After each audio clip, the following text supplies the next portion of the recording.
let's hear about Unilever's experience in Indonesia and South Africa.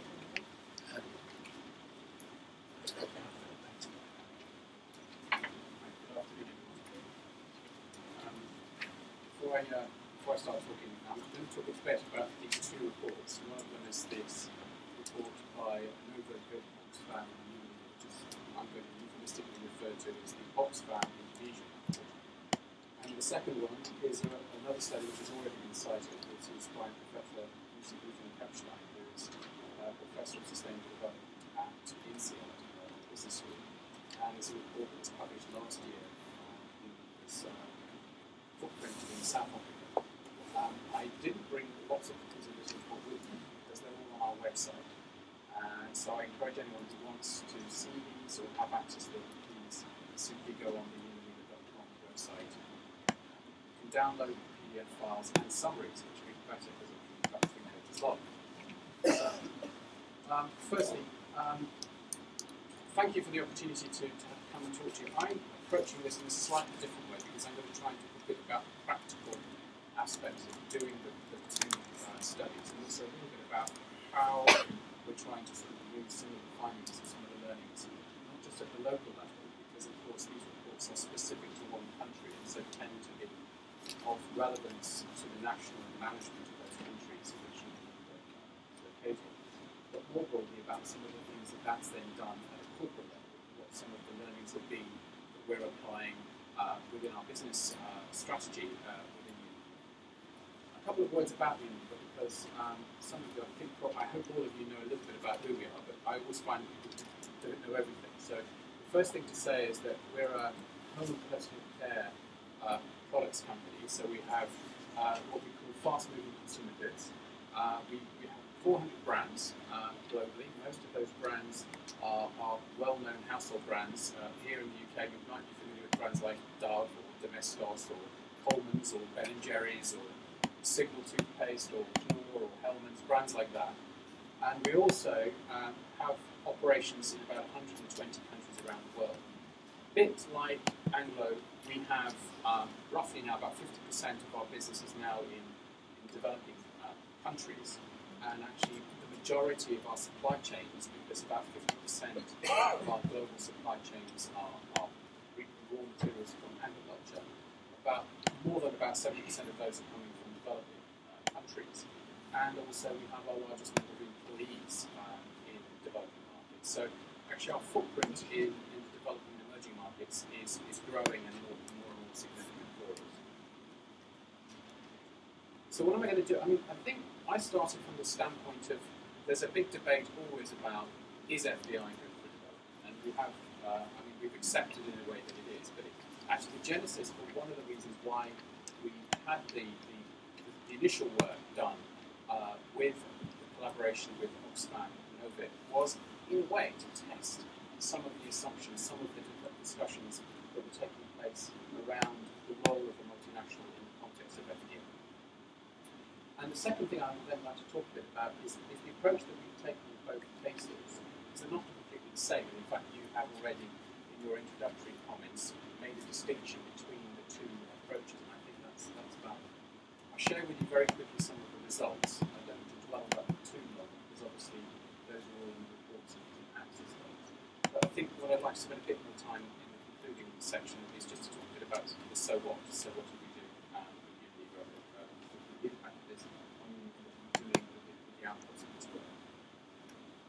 So again, go back 2002, 2003, when the first conversations were taking place, we've always had this debate about the sense that we believe that FDI actually helps in a number of ways, because we would argue that it will create generate wealth, that we bring investment, and with investment we bring the economies of scale, so we have the advantage of the economies of scale sometimes, but as a company we can help bring and transfer leading-edge technology, so we bring new technologies to the market.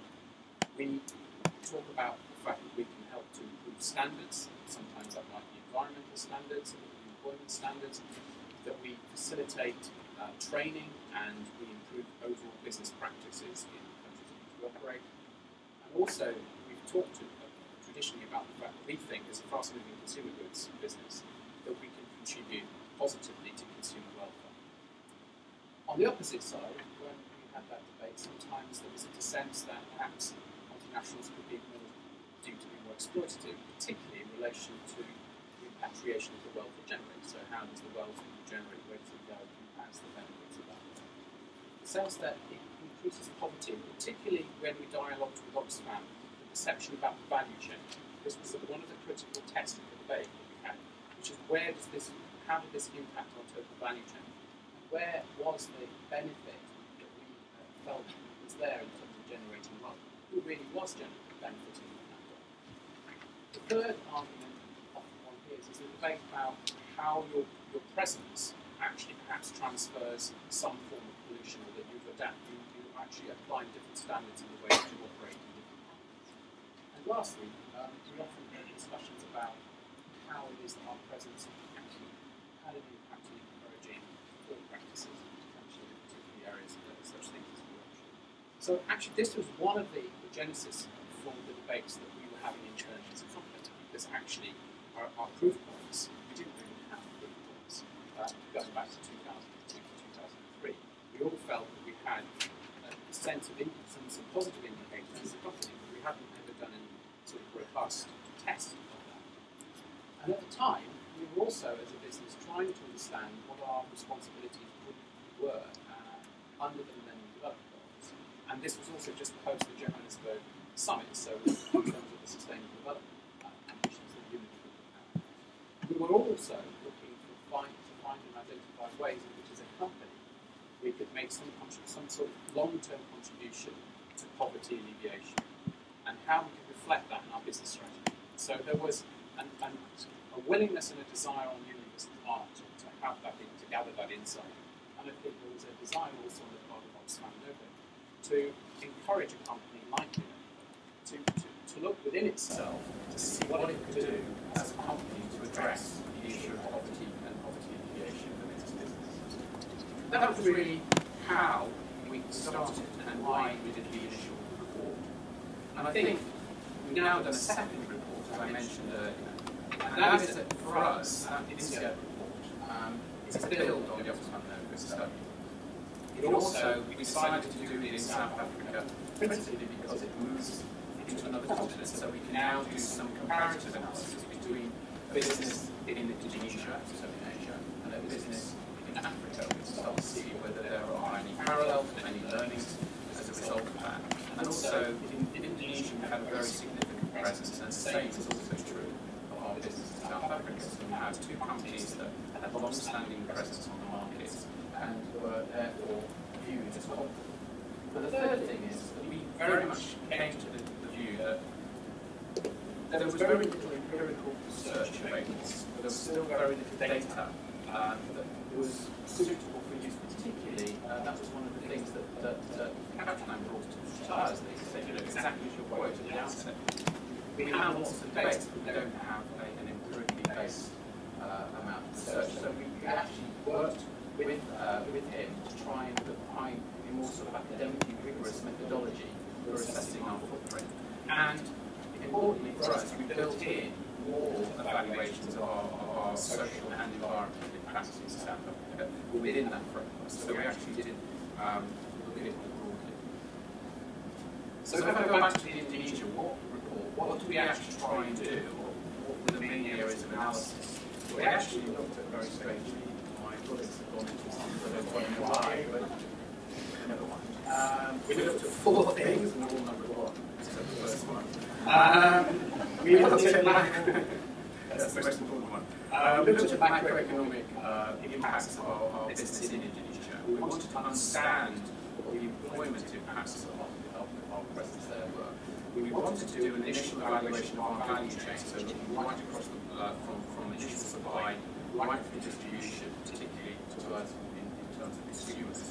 And we wanted to have, and so Oxfam, they wanted to have a look at our impact on low-income consumers. So how far were we penetrating in terms of benefiting low-income consumers? And I just give you one example of this. If you look at our business, the results show that we actually employ about 5,000 people in Indonesia. Interestingly, though, there were 64 ratio of those workers, 60% were full-time, 40% were actually temporary labour, under temporary labour contracts. We also had about 2,000 people who were manufacturing products for Unilever in 100% outsourced factories. So about 7,000 to actually look at those numbers. And if you go upstream, what we saw was we were touching roughly, in sourcing and distribution, roughly about 300,000 people who were in some way connected with Unilever's operations or relying on those operations. And that actually for us, at the time, was quite a staggering insight, because we didn't realise just how many people were relying on us through the value chain, particularly in our upstream raw materials supply chain, where we were not aware of just how many particularly smallholder farmers we touched in terms of our raw materials sourcing. Because as I mentioned, agriculture is the basis of a lot of our raw materials supply chain.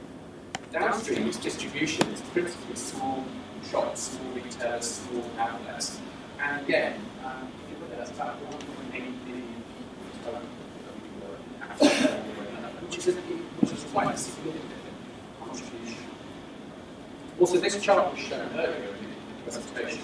It says something about where does the value chain go. What you see is that, roughly speaking, about 2/3 of the wealth generated within Indonesia is really invested within the Indonesian economy. And roughly just about a quarter of that goes to direct taxes, tax benefits to the Indonesian government. So a very high proportion of value of our business actually remains embedded and reinvested in the economy. And again, this was something which, as a business, when we started to do this in 2000, 2004, we kind of knew that we didn't really have any quantified in quite this way, and it has provided a lot of opportunity. The other thing we've now done, as I said, with the South African report is, and I won't go through all of this, but we've actually developed models. Those models look at measuring these 4 parameters, and essentially we thought that we could understand, and I know we're going to be equal now because we're having time to do that right now.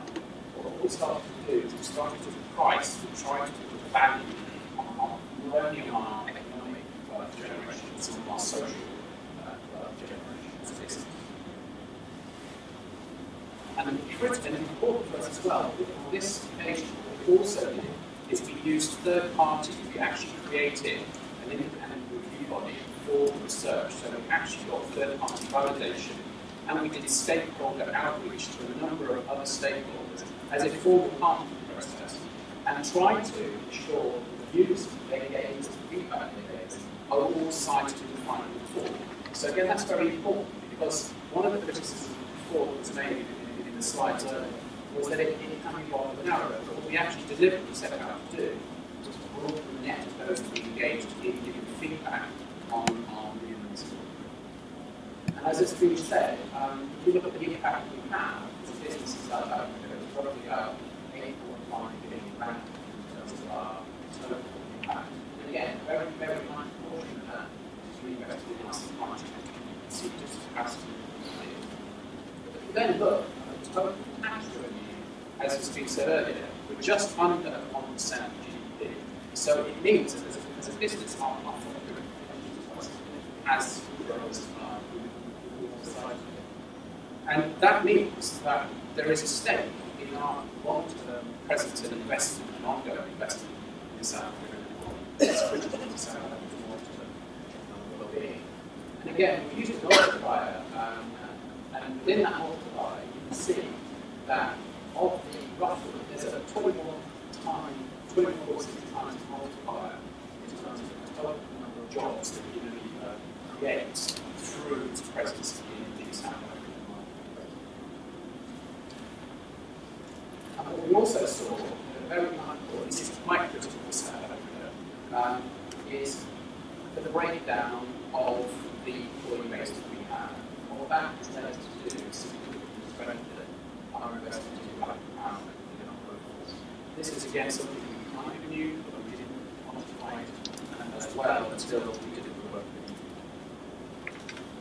And again, though, this bit shows some interesting results. What you can see is that our net impact of balance of payments is negative.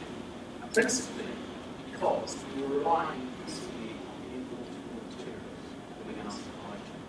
So it's led to have to look very carefully at our supply chain within the market to reevaluate those, to see how we can strengthen our relationships with local suppliers. Because what you see is that the largest impact we've had is by increasing our reliance on imported materials over the last 5 years.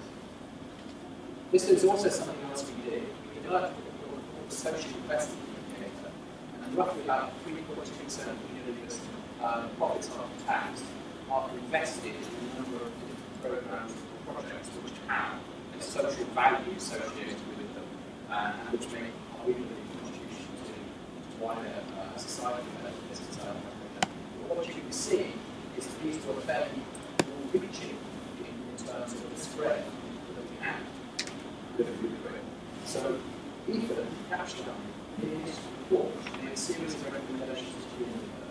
First of which is we have to look very, very carefully at our supply chains. We therefore have to review and conduct a review whether we can improve our sourcing from local suppliers and work with local suppliers to improve the quality and reliability.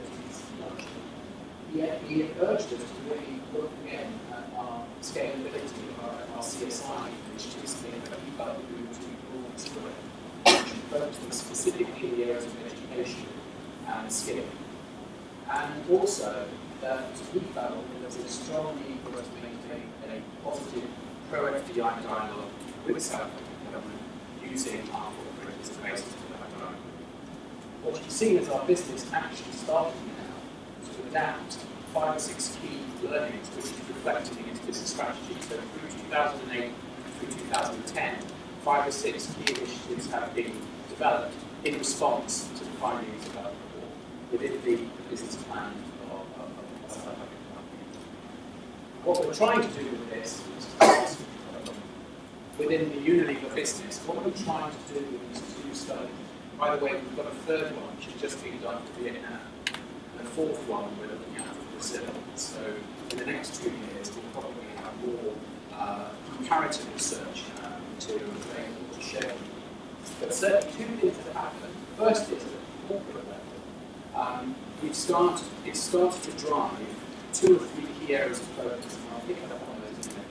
One of them is it's driving at a global level a focus on profit and improving the consumer. Particularly driving our innovation fund in looking at ways in which we can connect more to low-income consumers and how we can make product offerings to low-income consumers. Because the research findings both demonstrate that we are not connected with those value chain. It's also encouraging us to start to address supply chains in terms of the local versus international sourcing. Specifically, for us, it's to put the focus on smallholder agriculture. Just to give you a number, roughly about 100,000 smallholder farmers last year. We launched about 5 or 6 major programs. And again, we're partnering with Oxford for some of this work. We're starting to see what it is that we can do to integrate smallholder farmers more within our global supply chains. And I think that is partly the result of some of the findings of these studies. The 3rd question that's coming out of this is our employment practices, because a lot of this is raising questions again about how we employ value chain. And that is resulting in us having to look very carefully, particularly this whole question of temporary labour, which is a critical issue for us in a very fluctuating market where we're relying on seasonal labour in agriculture.